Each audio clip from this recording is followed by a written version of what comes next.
Yeah, she doesn't know that I'm doing the podcast. I asked her if it was okay if I took a bath. I was going to put the laundry away and then take a bath, completely forgetting that it's a podcast because I messed up with what days it is. I thought yesterday was Thursday, but it's not. Today is Thursday. Today is Thursday. And then I thought today was Friday. Somehow I got shifted all around. Well, I'm glad I caught you before you hit the bathtub. Yeah, exactly. That would have been bad for the podcast. Or would it have been the best podcast ever? Probably not. I wouldn't have had my phone with me. Well, you know, we are a G-rated family podcast. You take your phone into the bathtub? Do I take it in the bathtub? I don't take it in the bathtub. I might use it while I myself am in the bathtub. It's a small difference, but I think worth making the distinction. Because, you know, it's not waterproof. At least not that I know of. No, but I think the newer phones are what they will consider water resistant. This guy I follow on TikTok made a really interesting point, which is, you know, the whole idea that, you know, hey, if you get water in your phone, just stick it in some rice and the rice will absorb the water. You know that thing? Yeah.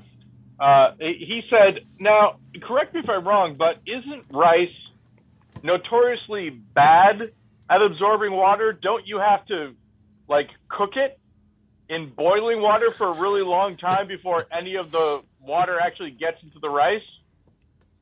And I'm like, it's a good point. So It's his suggestion was, oh, sorry. It's a good point, except the whole rice thing is something that has been around for forever. I mean, there's got to be some truth to it. Well, the thing that he suggested was if you just let electronics dry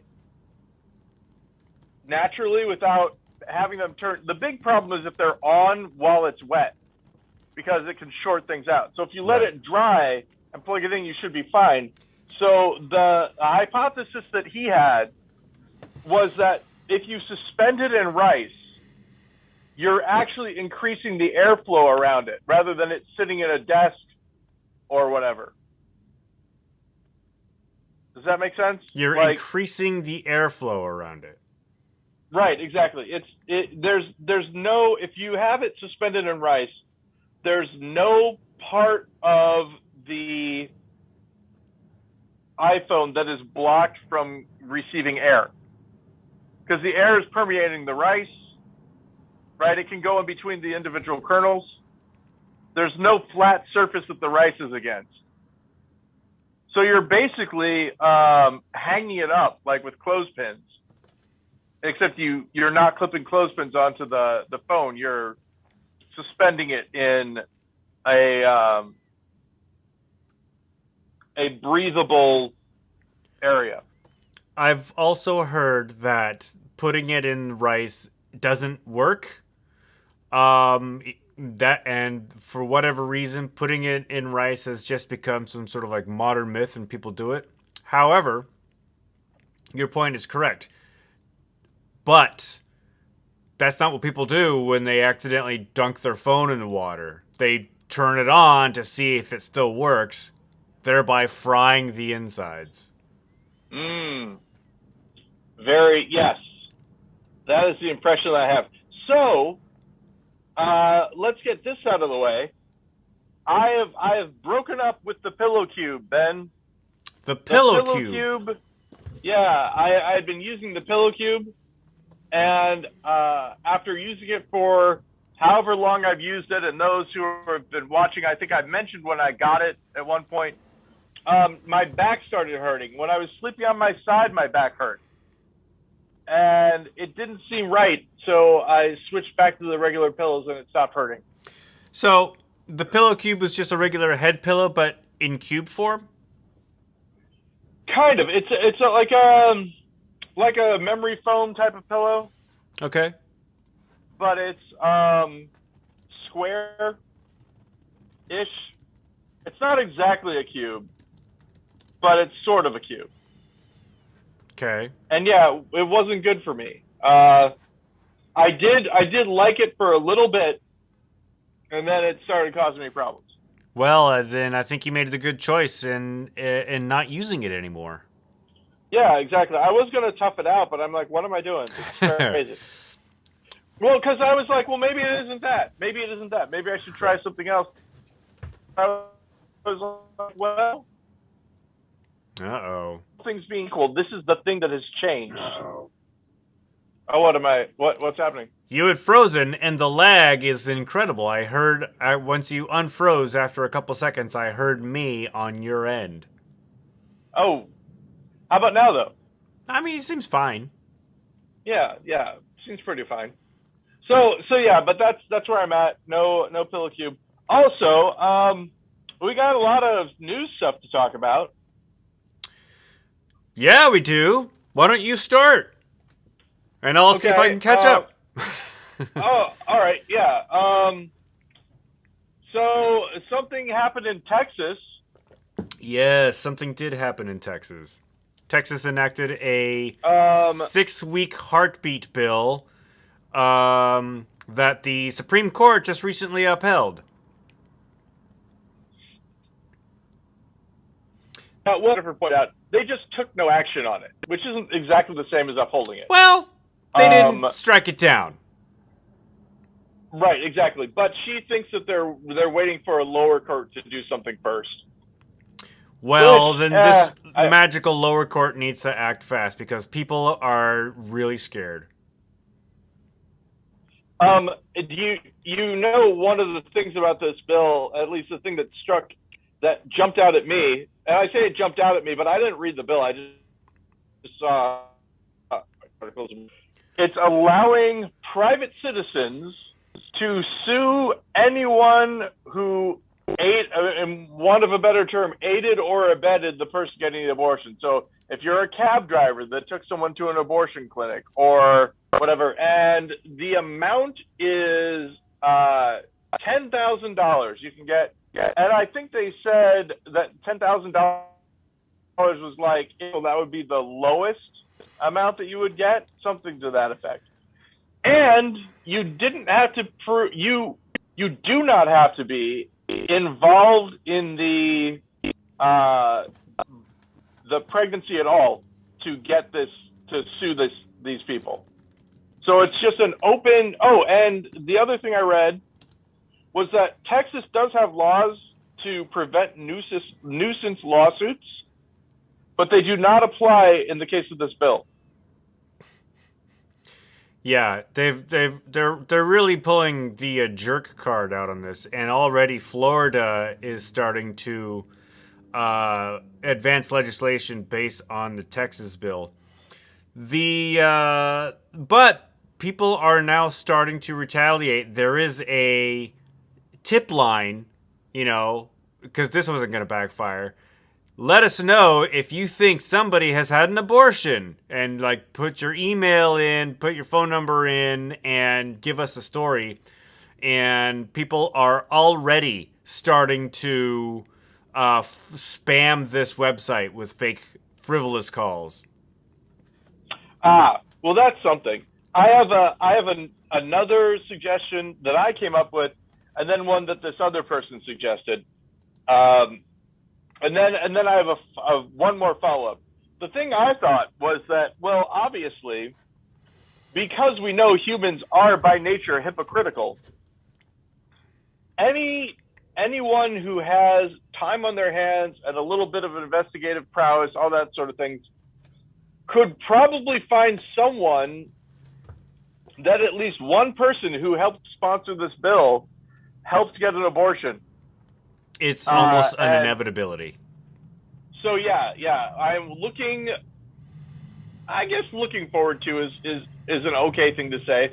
I am interested in the first news story about someone who got sued under the bill that they helped put into law. And is it law, or is it just a bill and it needs to be signed into law still? No, Governor Greg Abbott signed it, apparently. Okay. So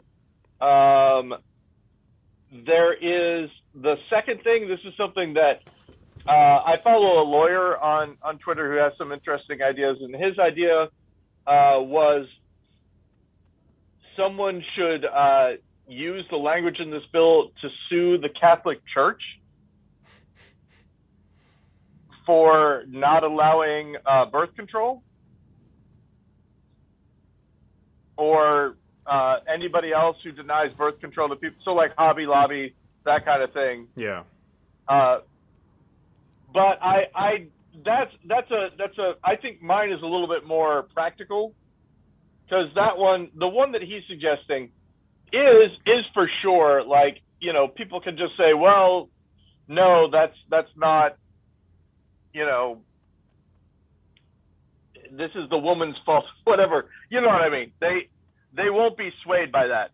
But speaking of the Catholic Church, the Satanic Temple, always on the bleeding edge. And again, I have to make this clear. I'm talking about the Satanic Temple, not the Church of Satan. Church of Satan is the Ayn Rand kind of thing. The Satanic Temple is the rad, cooler, I'm going to put up a statue of Baphomet next to your Ten Commandments group. All right. They have stated that for the Church of Satan. Oh, I did it. Shoot. No, how dare you? No, back up. For the Satanic Temple, that was a close one. For the Satanic Temple, abortion is a religious practice, and therefore there's a drug. I'm not going to say the name, not because I don't want it to get publicity, but just because I don't remember the name of it. That is like the morning after pill, but for later, longer terms. Okay. Abortion. So they have this all written out that it's a ritual, and that, just as peyote is legal as far as a religious practice goes, abortions are a religious practice for the Satanic Temple, and therefore anyone should be able to get it, even those who live in Texas. So that's interesting. And good for them. Yeah, it's I'll be interested to see where this lands, because it was this law was not struck down by a 5-4 margin in the Supreme Court. 5 judges who were nominated by presidents who lost the popular vote, and confirmed by Republican senators who represent a minority of U.S. citizens. And so the absurd details of the bill, like where you say, the frivolous lawsuit mandate doesn't apply to this. People, there aren't like Dr. Evil people like writing this bill. This bill is very purposefully meant to strike down Roe v. Wade nationally.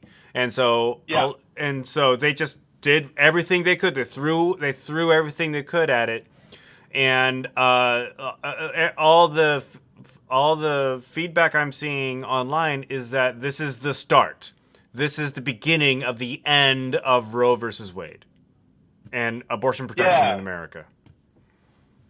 And just kind of the impression that has come out is, like, this is one of the big things Jennifer mentioned. It's going to be very tricky right out of the gate when you talk about interstate commerce, right? Someone leaves Texas and goes to Nebraska. I don't know how Nebraska is with the abortion laws, but it's probably not great. Or goes to probably. Illinois. Illinois is a there good you example. Go. Yeah.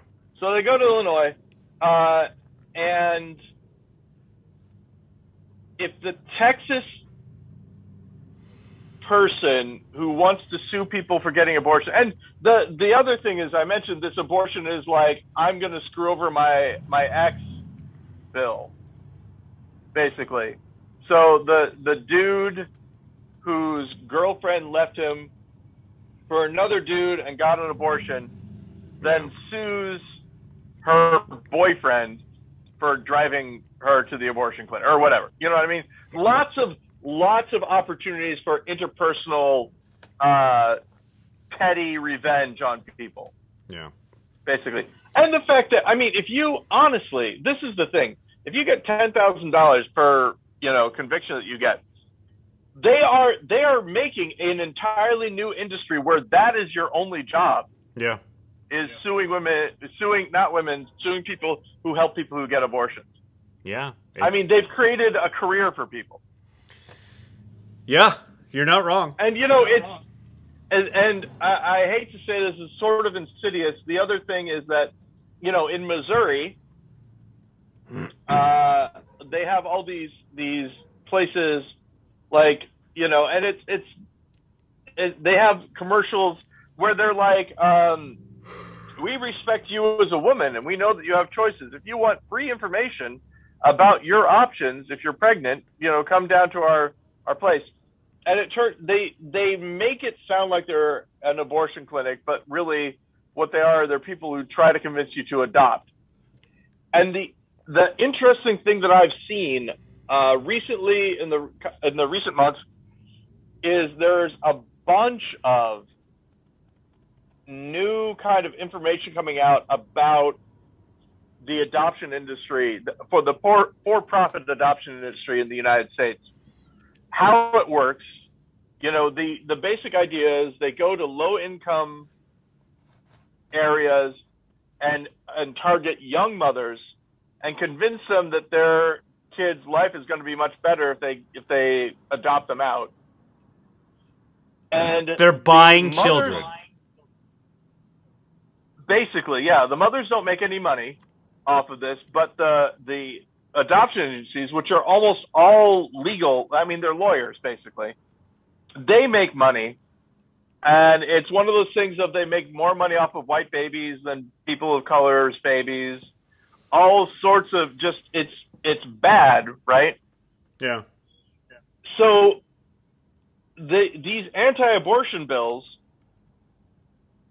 aren't just anti-abortion bills. They're also getting children into the system.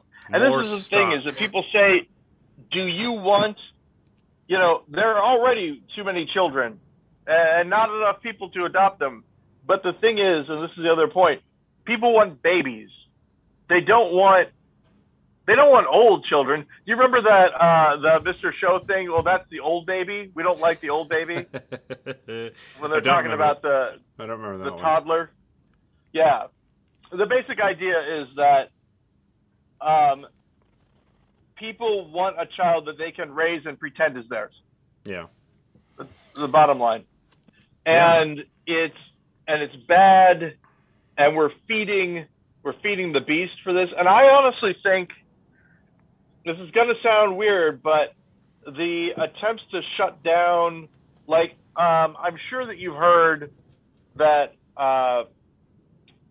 this anti-trafficking group went against Pornhub recently and got it so that they just purged a whole bunch of their content. And the way that they did it was they went after the credit card companies. I heard that. Yeah, I heard that Pornhub had required all of the contributors to be verified people. Yep. But I didn't hear about the anti-trafficking angle. I just heard that they were under pressure from Visa and MasterCard. Well, that's one of the groups. And the interesting thing is that the anti-trafficking group ties to very Christian people, possibly Really?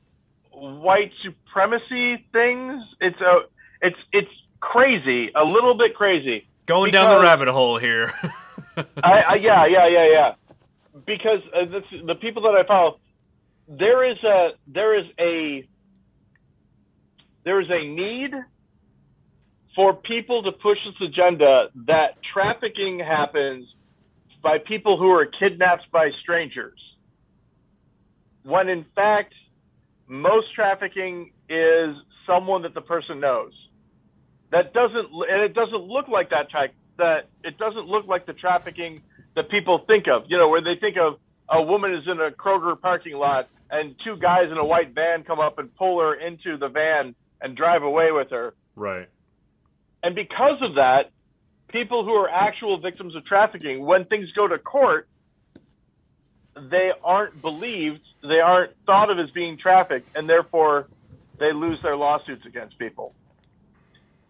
Anyway, the point is, because they were successful with Pornhub, they're now going after OnlyFans. And OnlyFans, as you know, is a kind of thing where people can be all risque and sexy, and people pay to I guess subscribe to their channels or something like that. It's paid content. I only know that people on TikTok are complaining about it. People who have OnlyFans. Well, the thing is, OnlyFans went back, so they were going to say we're eliminating all explicit content because the reason I saw that, the reason I saw why they did that is because they saw what happened to Pornhub, and so but OnlyFans, they were like, if OnlyFans realized that if they got shut down by Visa and MasterCard and we're no longer able to use Visa and MasterCard, that's the end of OnlyFans. So it was a way for them to stay basically a business. But they have since walked that back. They have since said we're still allowing sexually explicit content on our site. Well, that's good for them because, that would have been, again, the beginning of, if they had both Pornhub and OnlyFans under their belt, they would have kept going. And the reason I bring it up is because I think, and I know this is going to sound crazy, but OnlyFans is sort of, if you will, the mom and pop store of people who want to do, telesex work, I guess you could call it. And I honestly think the reason that they're going after them is because, this is going to sound insane, and I know, but I think it's because nobody works fast food anymore. You can make more money having an OnlyFans. And so they were going after the wallets of young people to try to get them to enter the horrible workforce. That's pretty tinfoil hat stuff, but I can see it. I mean, that makes sense. Again, I steal everything now from TikToks of other people that I watch. There was a kid who was going on a rant, and he said, how is it that, no one in my high school knew, none of my guidance counselors knew, that the two jobs that I'd be able to get right now are sex work and rapping, that those are my two most viable options in this economy right now. And I thought that was interesting. And all, like you said, tinfoil hat, it's all kind of, together. But if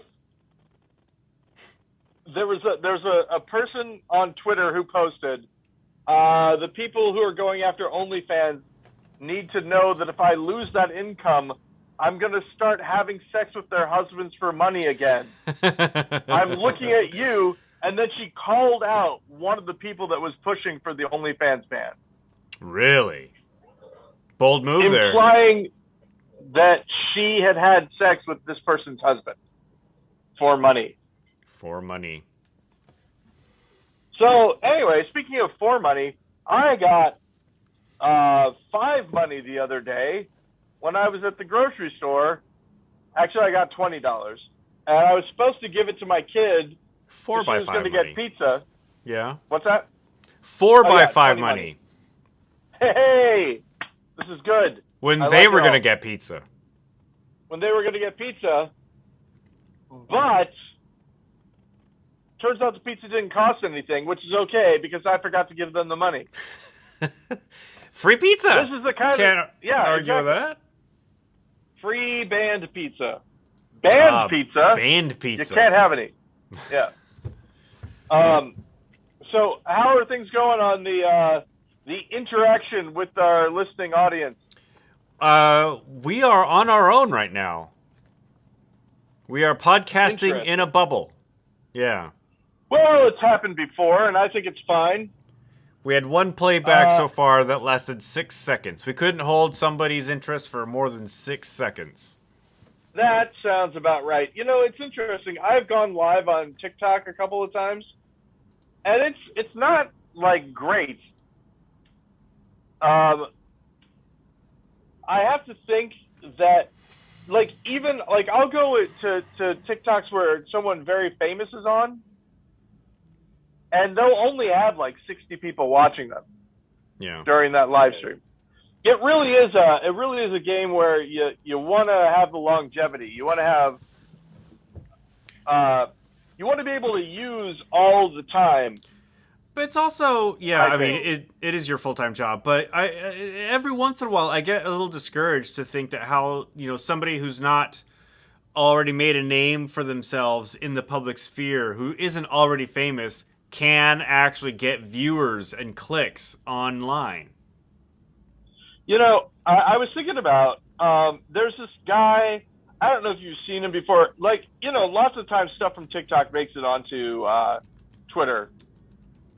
Yeah. The guy who was making songs about like memes or conversations online that people had, like this woman's potato salad recipe, and she's talking about how this other person is a liar, things like that. Okay. Does any of that no make okay, so there was a guy who did that. He basically took, there's some memes that there's a chat that someone has screenshotted and they post it. Everyone thinks that it's funny because it's an interesting conversation between people. And then this guy took it and he set it to music. And it got really popular. Fine. Yeah. Oh, hey, there's that thing I read, but now someone's singing it, and it gets really popular. He did 2 of them, and they did really well. And then he did another one that had Jimmy Fallon on it. And it did not do well. And a lot of it was that people didn't want to see Jimmy Fallon. Yeah, I'm one of them. I don't really like watching him. And it's interesting, when famous people start TikTok, lots of times they don't do well. Yeah. It's really hit or miss about whether or not they get a lot of views or not. Like Mandy Patinkin. Everybody likes Mandy Patinkin. That account is doing well. Oh, good. But I think it's because he's a genuine dude, you know? Yeah, he seems like a good dude. I've heard some interviews with him. So it really helps, I think. But other people, famous people, join and they don't last that long. And it's because they don't have more to offer than the kid who jumps off of his roof into the pool or whatever. Yeah. I mean, is the TikTok sphere, do you need to be constantly creating to maintain viewership? I would say... Like, how many TikToks do you need to do a day to, quote, keep your numbers up? Well, I mean, it depends on who you are. Some people really only do one a day, and they have big numbers. If you're me, I mean, I don't do it to get my numbers. I do it just because I'm like, oh, and then there's this thing, and then there's this thing. There are many different types of TikTok niches that you can get into.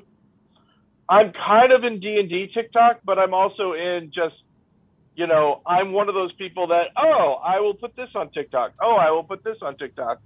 It's stuff that I used to do on Twitter, but TikTok is a lot easier for me. I don't have to type it with my thumbs. I can just hit a thing, say a thing, and then, yeah. And I can trust the people more. I only really interact with people who have also done videos. So you know that they're real people.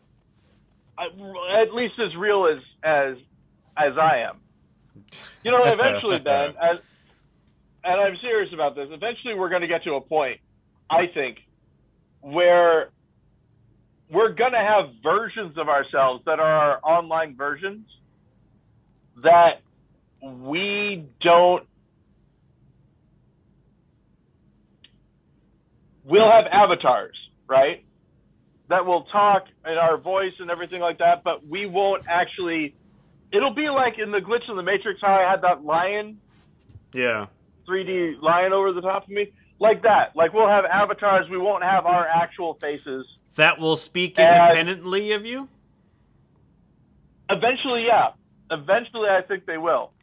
Like we'll train them, and then our avatars will be speaking. Like this podcast will still happen, but neither you or I will have to be here anymore. Oh, thank God! When can that happen? Yeah, exactly. And but I think that'll happen. Eventually, you'll be talking to someone, and you'll realize that they are a robot. They are a robot. You have not talked to the real version of the person that you thought you were talking to for like weeks, maybe. And it's going to be one of those things of, I can't believe this. I was talking to John's avatar for 2 weeks after he died, and I didn't even notice. It got dark fast. That sort of thing. Yeah. So...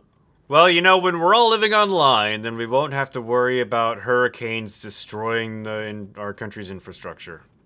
Yeah. Now, I did not have the hurricane happen.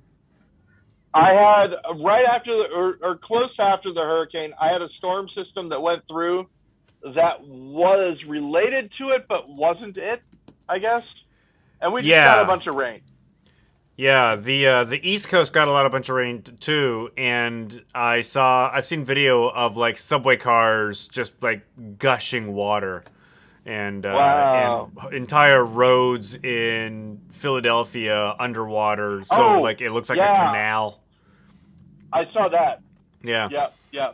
But that's I mean, crazy. Here in the Northwest, it's sunny day. It's about 75 degrees outside. It's a pleasant fall day. It's like that Bill Hicks routine where he's like, Ted Turner says on CNN, war, famine, death, destruction, oppression, depression, war, famine, death, destruction, and you look outside, where's all this stuff happening, man?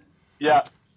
Did I already tell you the joke that the comedian did about how it looks like somebody set up the United States from left to right, and we're told that they had to put 50 states in, and they're like, 50 states, no problem whatsoever. Washington, Oregon, California, and then when they get up to the northeast corner is the last bit. I love it. That's pretty funny. I love it so much. But yeah. Oh, speaking about Bill Hicks. Speaking of Bill Hicks. I don't know if we'd like him if he was still alive. It'd be interesting to see which way he'd go for things, He might be a little bit too he might be a little bit too libertarian. Yeah, guys like that, you think that they'd go your way, but they might not, and then again, if you had told me in the early 90s Dennis Miller, what kind of a guy Alex Jones was going to become, I wouldn't have believed it. That would have been, kind of crazy. Do you remember? I don't know. Did you know him around that, or know of him around that time? Alex Jones? I thought you were talking about Dennis Miller. No, Alex Jones. Oh, I've never heard of Alex Jones. The first time I ever saw Alex Jones was when he was on Piers Morgan's show, yelling at him. Oh, see, yeah. Which made Piers Morgan a sympathetic character at that point, and it's interesting how that's all turned around too. So he was in the movie Waking Life. He was? And yeah, he was in the movie Waking Life, and he was in the other thing that Art Linkletter, I think that's his name, Art Linkletter, directed. Yeah. The Philip K. Dick thing, A Scanner Darkly. He was in that one too. Yeah, which is Waking Life-ish. It's sort of the same style of animation. Yeah, and he was for a little while sort of a darling of the counterculture because he was so against George W. Bush. Yeah. Or George. Or I'm sorry, not George W. George Bush. H.W. George Bush, George Herbert Walker. George. Yeah. I've got the so, DVD for Waking Life. I should go revisit it. Yeah. Oh, speaking about Alex Jones, though, Okay. Joe Rogan has coronavirus And has admitted to taking ivermectin. Yeah. Now And a, now quote, kitchen cocktail of medicine, which includes ivermectin. Yeah. Now we need to explain this for the viewer. Could you pronounce the name of the medication again? Ivermectin. Ivermectin has a couple of different dosages and methodologies of use. Yeah. But mostly it is used for parasitic infections. And more famously, it is sold in farming supply stores in large tubes for use with horses. Yeah. And now this might be, and I'm just going on the record and saying, I don't know anyone who's used it. This may be a Tide Pods type scenario, but there is a thought that people are actually buying the horse one and using it rather than buying the one for humans and using it. So what I read today actually is that there are two different types of ivermectin, which is confusing because it's the same name. There's the kind that is formulated for people, which doctors have been prescribing if a doctor prescribes it for you. However, doctors are not prescribing it. Like if you walk into your doctor's office and you say, this doctor on Tucker Carlson said I can take ivermectin to treat COVID symptoms, your doctor's going to be like, no, don't do that. So then chances are you live in a pretty rural part of the country. And you go to your local feed store and look what's on the shelf. Ivermectin, which is formulated for livestock. And so they take that. So what the story I've heard is that they're doing conversions of the ivermectin to, okay, so this is how much a horse weighs. Because it says how much they're trying to do math. Horse, depending on they're doing math to fix it up for themselves. I am a 1/25th of weight of a horse. I will take one. I know absolutely none of whether or not this is happening. There was a woman who had bought a tube of it, who was on TikTok rather, talking about doing it. But did she actually do it? I don't know. This is the thing. This is the blind spot that people sometimes have when it comes to people on the right. And that's that sometimes they do make jokes. You can't always... Now, we've talked about this. Do conservatives have a sense of humor? You sometimes can't tell that they're joking because the joke they're making isn't funny. But she could have been making this up. I've seen a few screenshots from, quote, ivermectin Reddit. And there's a subreddit for this stuff where people talk about taking this medication and the side effects that it's happened. It gets pretty graphic too. But I'll say that these screenshots were posted to Cringe Pics Reddit or whatever, and under the guise of it was legit. Reading this stuff, I'm assuming these are the actual experiences of the people who've taken this stuff, and not some big troll. Yeah. So I don't know. It's how many people actually ate Tide Pods? Yeah, exactly. This is the thing that I'm wondering about. Is this simply Tide Pods Mark II or whatever? I think it's one of those things where enough people have done it to where we think more people have done it, but the set number of people required for it to become a thing happened. The minimum amount of people actually did this to turn it into a cultural phenomenon. The thing that I had seen was people who were complaining because they lost controls of their bowels in public somewhere. That was which is just hilarious. Yeah, the thing that is sort of crazy.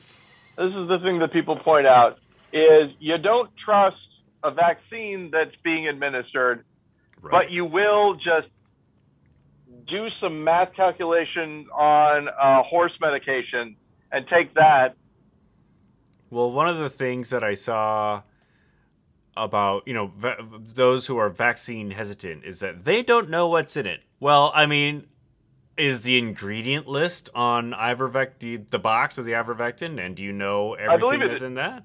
Oh, that was it, Ben. You just reminded me of what the thing was, where I was like, sometimes they make jokes, but it's not that you can't tell, or it's not good. Yeah. This is what it was. It was not for use. This is a woman reading the box, explaining that the one that she got wasn't horse medication. She's holding the box, picture of a horse on it, right? And she says, not for use on horses, meant for human consumption. Which sounds like a thing on a box of ivermectin that has a picture of a horse on it. And the thing that people are pointing out to her is that what it actually says is not for use on horses, meant for human consumption. Meaning, if you are planning on eating these horses, do not use this on them. Right. And when people are like, "That's crazy," who would eat horses? The French and people in Montreal, and Walking Dead spoilers. Some people from The Walking Dead will eat their horse. No. Maybe. Yeah, true story. Sorry, everybody who true story missed that. Walking Dead story. Put Walking Dead spoilers in the show notes. Walking Dead spoilers. I had to walk around our discussion when it came to OnlyFans and Pornhub because I don't want to put those names in the show notes. Yeah. So yeah, would you eat horse, Ben? If I had to, probably. I mean, it sounds like a pretty last-ditch... It sounds like a survival technique. Yeah. But yeah, would I eat a horse that's my transportation, that's my friend? Probably not. No. The way I'm thinking about it is, you're served a dish by a Frenchman, and he says, this is horse. You could eat it, or I could throw it in the garbage. Yeah. Your choice. I'd probably eat it. I wouldn't if a Frenchman served me like a household pet. I probably wouldn't be able to eat it. Yeah. Or I would say this too: if a Frenchman showed you a horse and said, "Would you like me to prepare this horse for you?" Probably not. And then the horse is peeking out from behind the kitchen with, just fear in his eyes. And he's just going, no. Nay. Oh, even...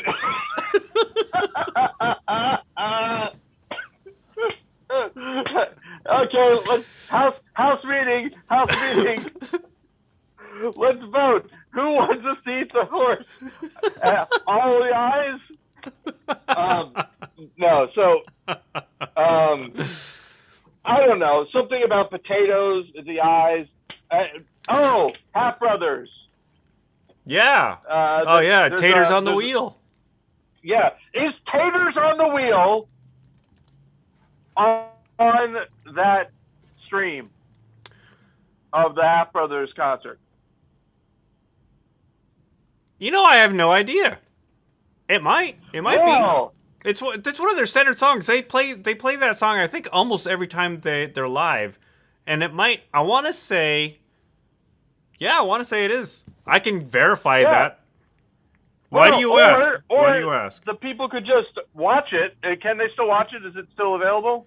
Yeah, it's on the Annex YouTube site. Yeah, go to the Annex YouTube site and watch it. And you tell us whether Taters on the Wheel is on that or not. It's not on it. I was thinking of something else. What? It's Ben, not on it. It's all original. It's all new songs. It's all new songs on that stream. Every single thing I've done to try to bring people in to watch this has failed. If you liked Taters on the Wheel, you'll love Werewolf Walk of Shame.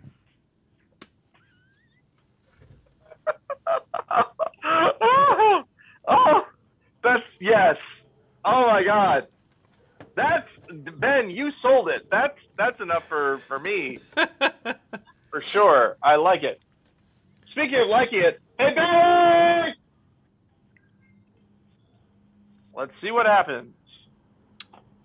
I believe they may be coming down. Alrighty, what should we talk about? With them? Yeah. Oh gosh, I don't know. Give me a question to ask them before you put the headphones on. Yeah. You know what? They just got new braces. New braces? Yeah, they didn't have them for a while, and now they've gotten them again. They were saying it took them some time to get used to. There was a tooth extraction adventure they were undergoing. Is that completed? Yeah, that is. Oh, I think it's complete. Oh, you can ask that and then follow up, Ben. A lot of dental questions may be happening. Oh my God. Maybe. Yay. I know. Hello. I know. Hey, how's it going? How are you?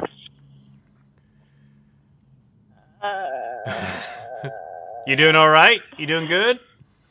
Yes. Cool. So yeah, you had to have a bunch of teeth extracted recently. How's that going for you? All right. Yeah? Did it hurt? Was it uncomfortable? Yes. Yeah, figures it would be. And you apparently, so your dad tells me you have new braces. Yep. How long do you have to have those on for? I don't know. No? I don't know. Oh, hey, I got another thing you can ask, Ben. What's that? Can you hear me? I don't know if you can hear me. Tell him I can hear him. Where are we at right now in JoJo? Oh, right now we, spoilers for JoJo Part 5. Spoilers for JoJo You don't Part want 5. to hear, don't want to hear them, cover your ears. We left off where a character, Leone Abacchio, died. Oh, that's right. Abacchio dies, Ben. Oh my goodness. And everybody hurts. I forgot Yes. about that. Everybody hurts. Was it an unexpected death? Yes, it was very unexpected, and everybody cried. Oh. Oh. I got another question. What? How many times do you hear at school about kids getting corona? Oh God. None. None? You don't know about it? They just disappear? Yeah.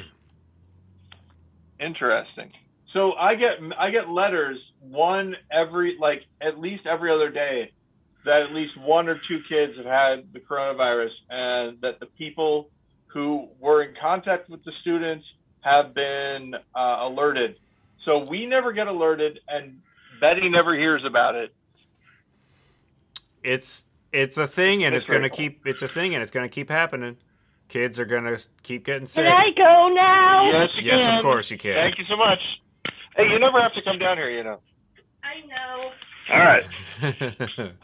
I always want to make sure, because the last thing I would want to do is to keep them doing this if they aren't at least somewhat interested. We get a weekly notice from my grandmother's nursing facility about how many coronavirus cases are within the facility, like how many old people and how many staff have it. Yeah. And it is unusual if a week goes by and there are no new cases. Because in Oklahoma, vaccine mandates aren't a thing for healthcare workers in nursing homes. I was about to ask that. Yeah.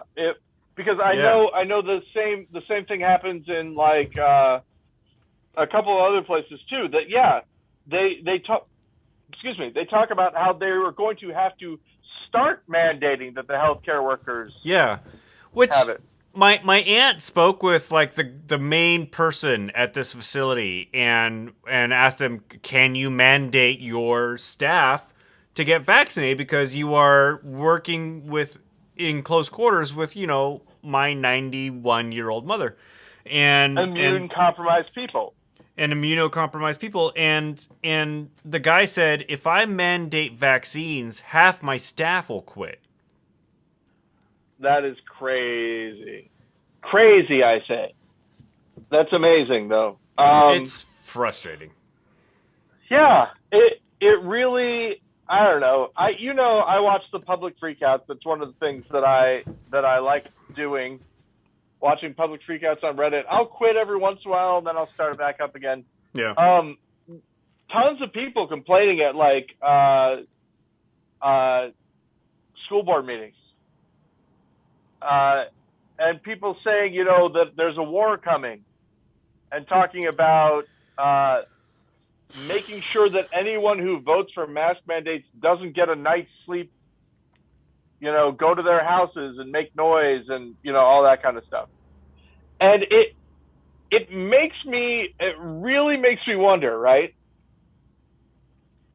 If there's a revolution, quote unquote, in the country, and it's just entitled white people, what does that mean?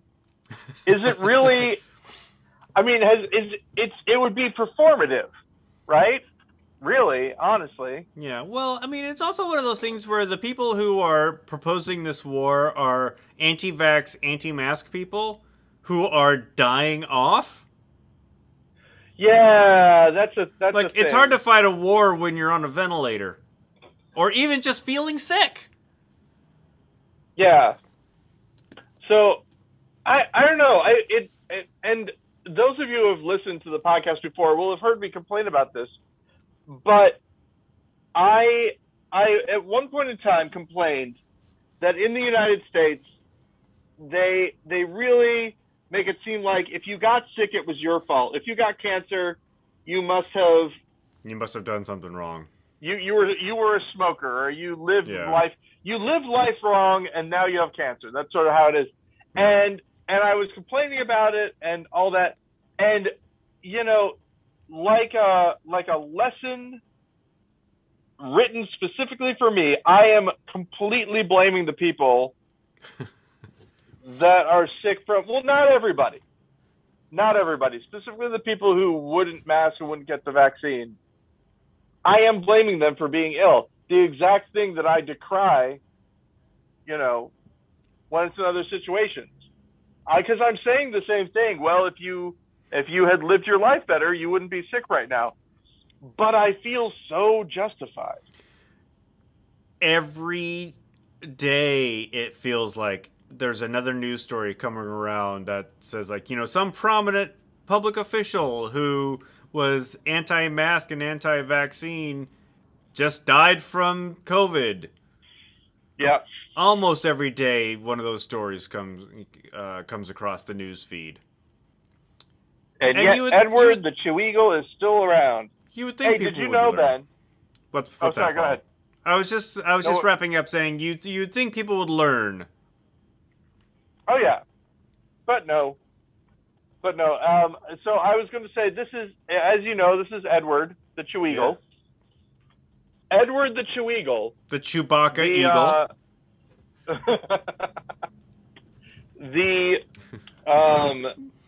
The hashtag Edward the Chew Eagle on TikTok has now gotten 13,000 views. People love Edward. Congratulations, Edward. He is such a good boy. Yep. And he doesn't even know about it. Nope. But I do. So I give him treats when he uses the pad. Yeah. You know, there's a pee pad that he peeps and poobs on, is what I said. He pees and poops on. But and so, you know, and whenever he does it, I'm like, oh, really, really good boy, and I give him treats and all that.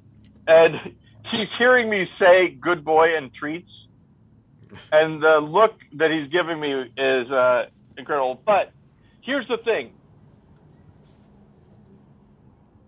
I would think that he would get the impression from the way that I behave, boy, he really likes it when I pee and poop, which is further from, it's not something that I enjoy. I like it when he goes in the right place. Yeah. Like if he goes outside, I give him a treat. If he goes on the pads, I give him a treat. If he goes anywhere else, it's a bad dog, that kind of thing.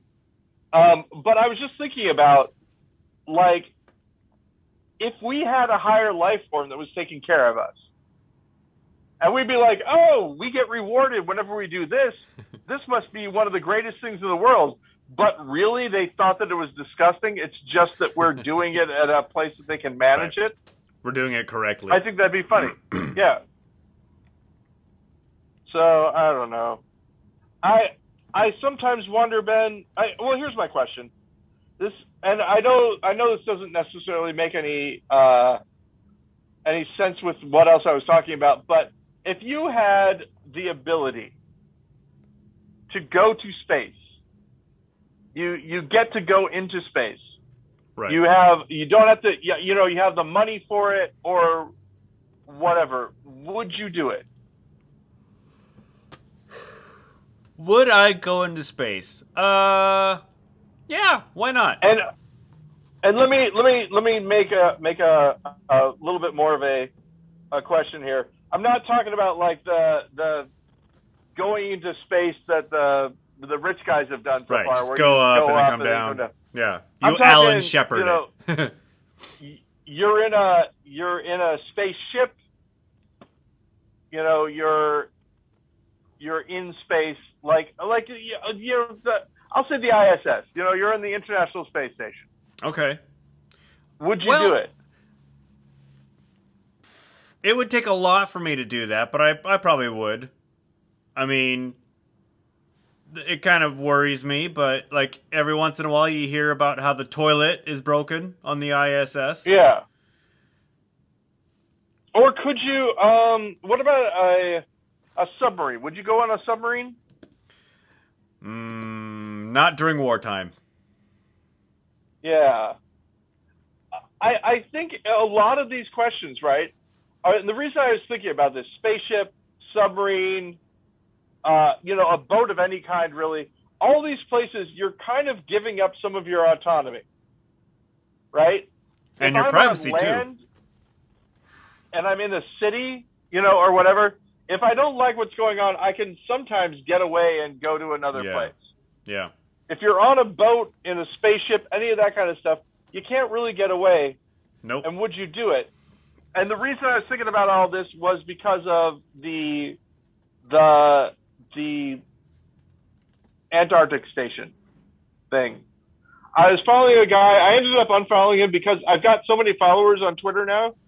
I mean, on not Twitter, sorry, on the TikToks, that I don't follow. I follow hardly anyone that isn't following me now. Yeah. Because I don't like following a lot of people. I like having a small group. So I stopped following him. But for a while, I was learning about it. And you're in Antarctica, and there are no locks on the doors because this is really the only place that penguins you can can't use locks. Right, and well, penguins aren't really interested in going inside probably right. either. Although that would be kind of interesting if penguins just kept on sneaking in. Once you see one penguin, there's about 20 more underneath the floorboards. Exactly, yeah. But so that was, and I was thinking about it. I'm like, well, it would be interesting to live that way, right? We're all a community, everybody works and all that. Yeah.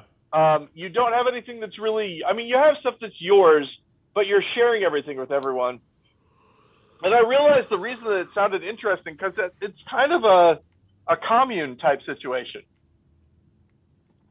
Yeah. And maybe that's what I'm thinking is that giving up one's identity for a collective, like, you're not you're not you anymore. You're part of a crew, and everybody in the crew pulls their own weight and all that kind of stuff. Maybe I'm just not mentally built to do that. I'd be too nervous to do something like that. To Antarctica especially, but I guess any one of these instances. Less so maybe. Wait a second. I just realized, Ben. We could do this. What if for retreat one year, for Annex, it was on a boat instead of in a cabin? It'd be fine, right? Cabin, boat notwithstanding, nobody leaves the cabin over the weekend. Like, people basically stay the entire time. It does feel very communal. But so if you have the right people, you can do that, I guess. I would, if I were locked in some place like Antarctica where there's like no passage for 6 months out of the year or whatever because you're frozen in. That 6 months is a big thing. I'd be too worried about some sort of weird health problem going on and not being able to do anything about it. Only because I saw that picture of that like Russian explorer who gave himself an appendectomy. Don't like it. I don't. Nope. Poor dude got appendicitis while in Antarctica, and so there's a pretty famous picture of him leaning back and operating on himself. Wow. Yep. Nope. Also, The Thing. I know, it's reminding me of that, and also Alien. So maybe I'll try to watch one of those movies here later tonight. I'm gonna be working late tonight because I got a lot of work to do. But so maybe I'll stop at some point and watch a movie on the big screen here at Annex Theater. Oh, that would be cool. Hey, speaking of that would be cool, what would be cool is if we ended the podcast. Hey, that would be cool. Hey, man. Hey, it's time to go. It was great talking to you, Ben. Yep. Hey, between now and the next time I talk to you, please keep it wrong. Yeah, and I hope you